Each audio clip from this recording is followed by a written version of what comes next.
Selamat datang di video pembelajaran akuntansi manajemen.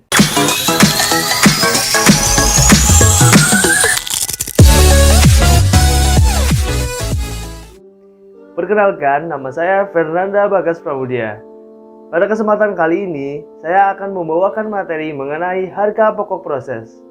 Mari kita sama-sama simak video berikut ini. Tonton sampai selesai ya. Definisi.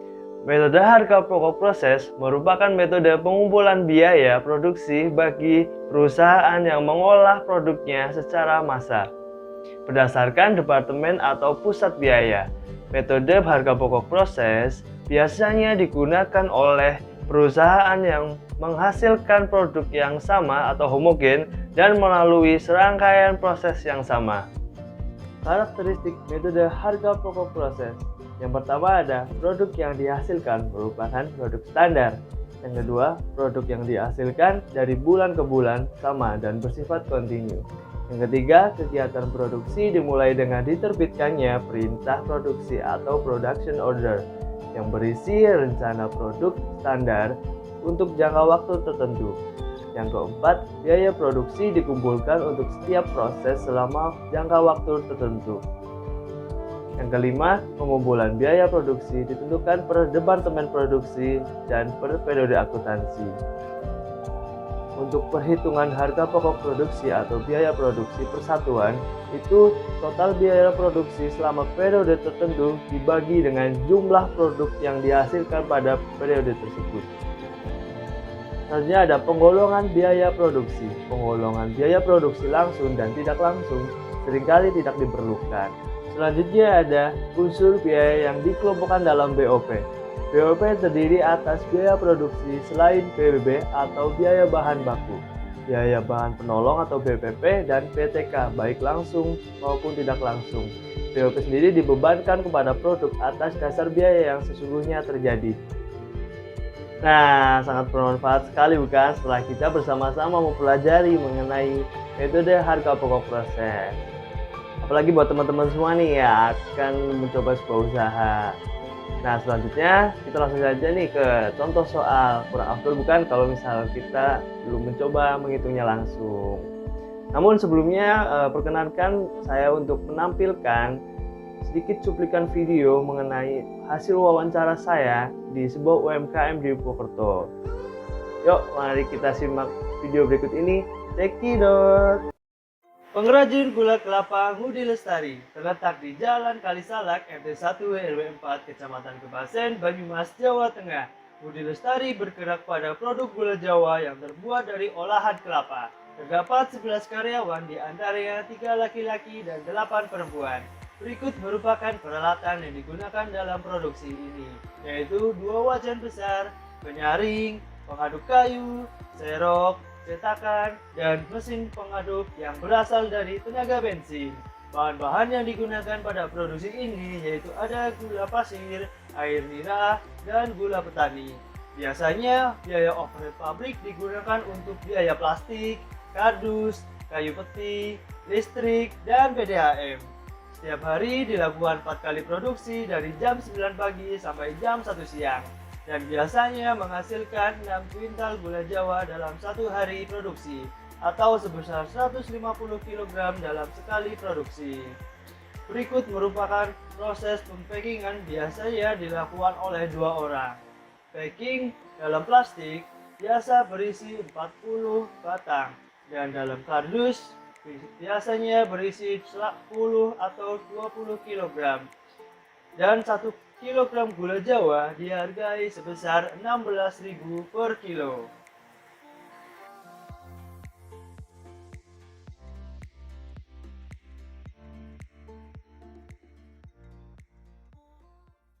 Berkunjung ke rumah penderes.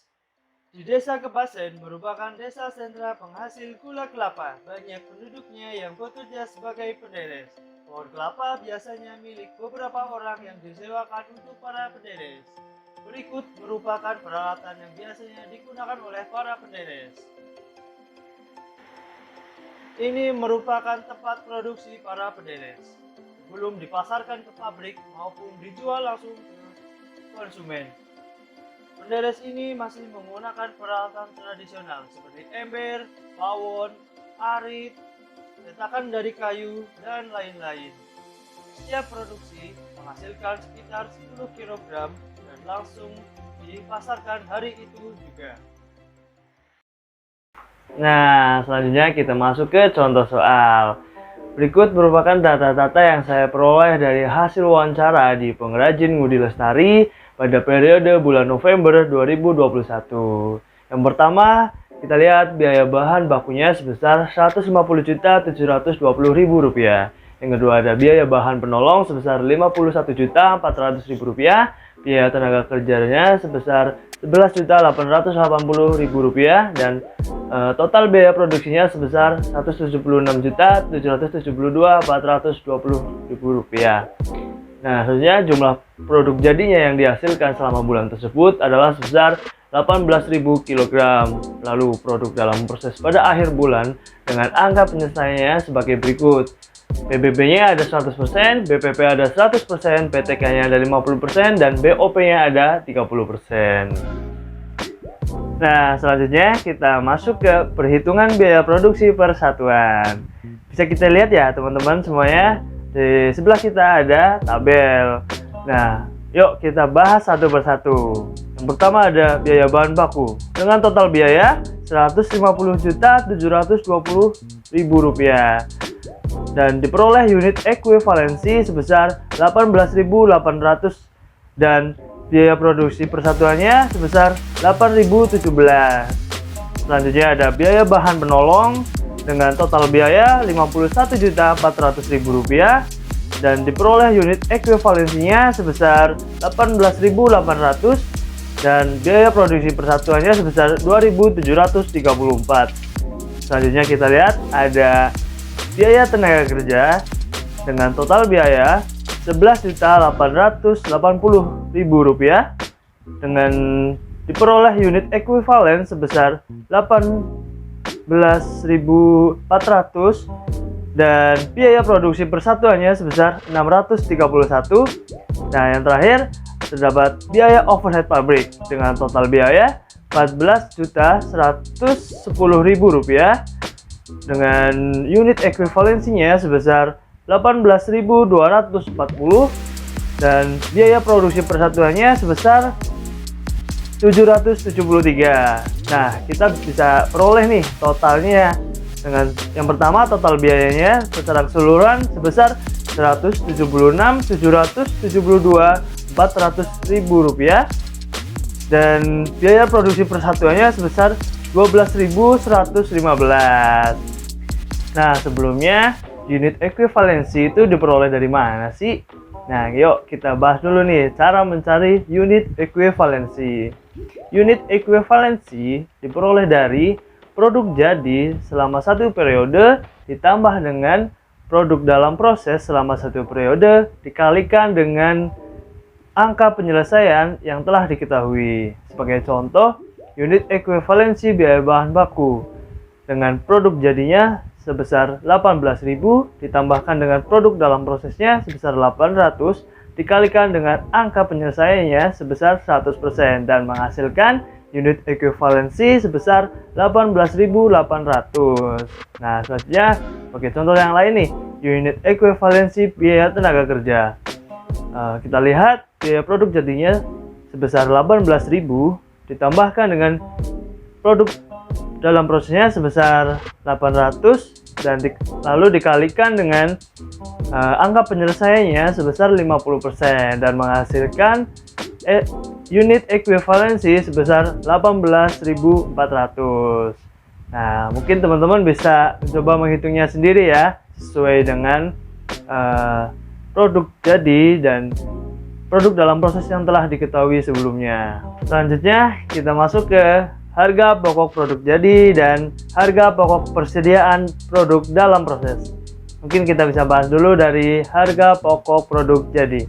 Harga pokok produk jadi diperoleh dari biaya produksi persatuan dikalikan dengan unit ekuivalensi. Sebagai contoh nih, dari biaya bahan baku biaya harga persatuannya itu sebesar 8.017 dikalikan dengan unit ekuivalensinya yang sebesar 18.800 kg menghasilkan 150.719.600 rupiah.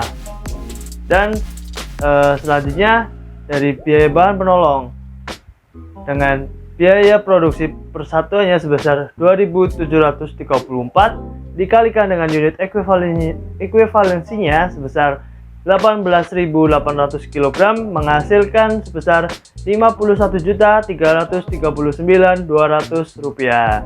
Dan untuk biaya tenaga kerja dan POP-nya seperti itu. Dan akhirnya harga pokok produk jadi memiliki total nih sebesar 228.514.000 rupiah. Itu untuk harga pokok produk jadi. Selanjutnya kita masuk ke harga pokok persediaan produk dalam proses. Harga pokok persediaan produk dalam proses ini diperoleh dari biaya produksi persatuan dikalikan dengan produk dalam proses dikalikan dengan angka penyelesaian yang telah diketahui. Sebagai contoh nih, kita masuk ke biaya bahan baku. Nah, yang pertama kan kita lihat dari biaya produksi persatuannya. Dari BBB ini menghasilkan 8.017. Lalu kita kalikan dengan produk dalam prosesnya yang telah diketahui tadi sebesar 800. Lalu dikalikan lagi dengan angka penyelesaian yang telah diketahui yaitu sebesar 100% dan menghasilkan sebesar 6.413.600 rupiah. Itu untuk biaya bahan baku. Dan untuk selanjutnya BPP, BTK dan BOP-nya menggunakan rumus yang sama dalam mencari harga pokok persediaan produk dalam proses. Nah, lalu akhirnya nih kita peroleh total dari harga pokok persediaan produk dalam proses sebesar 9.038.720 rupiah. Lalu setelah kita dapat nih total dari harga pokok produk jadi dan harga pokok persediaan produk dalam proses, kita jumlahkan tuh total dari keduanya dan menghasilkan total biaya produksi bulan November 2021 sebesar 230.552.720 rupiah. Ya, mungkin sedikit rumit dan ribet ya teman-teman semua dalam mengerjakan soal-soal akuntansi manajemen ini. Tapi kunci dari saya untuk mengerjakan soal-soal seperti ini yaitu dengan cara fokus dan teliti. Karena apa? Setiap langkah, setiap angka yang kita peroleh itu sangat berarti untuk langkah-langkah selanjutnya di pengerjaan soal-soal akuntansi ini. Jadi jangan sampai teman-teman semua ini kurang teliti dan kurang fokus dalam mengerjakan soal-soal akuntansi manajemen ini. Begitu tips dari saya dan selanjutnya kita masuk ke langkah berikutnya. Langkah berikutnya yaitu penjurnalan.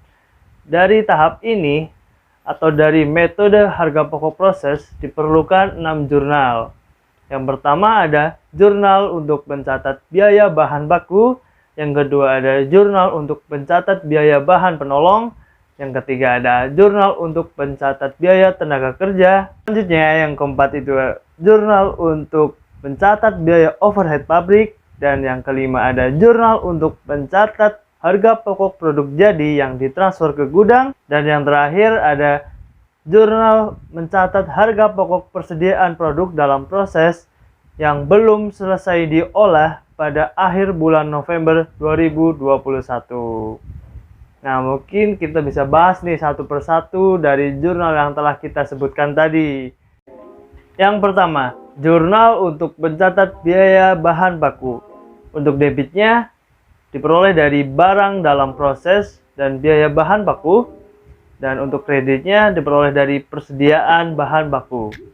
Selanjutnya, jurnal untuk mencatat biaya bahan penolong. Untuk debitnya diperoleh dari barang dalam proses, biaya bahan penolong, dan kreditnya persediaan bahan penolong. Selanjutnya, jurnal untuk mencatat biaya tenaga kerja. Untuk debitnya diperoleh dari barang dalam proses biaya tenaga kerja dan kreditnya diperoleh dari gaji dan upah. Nah, selanjutnya jurnal untuk mencatat biaya overhead pabrik.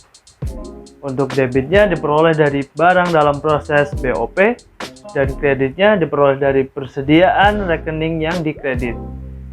Selanjutnya, untuk jurnal mencatat harga pokok produk jadi yang ditransfer ke gudang.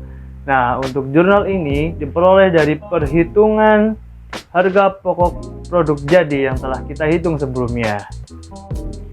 Nah, yang terakhir, jurnal untuk mencatat harga pokok persediaan produk dalam proses yang belum selesai diolah pada akhir bulan November 2021. Untuk jurnal ini diperoleh dari perhitungan harga pokok persediaan produk dalam proses yang telah kita hitung bersama-sama sebelumnya.